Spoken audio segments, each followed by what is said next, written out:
Magandang araw mga kaate!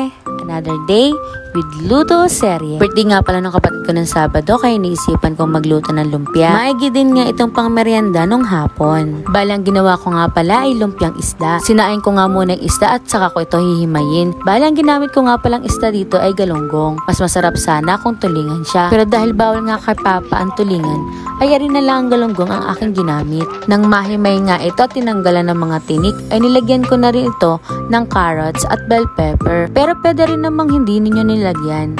Depende na lang sa kagustuhan ninyo. Tapos ang nilagay ko ay toyo kasi walang oyster sauce din sa bahay. Tapos naglagay din ako ng konting asin, tapos konting sesame oil. Tapos nilagyan ko nga rin pala siya ng konting honey dahil hindi ko nga mahanap yung asukal namin din eh.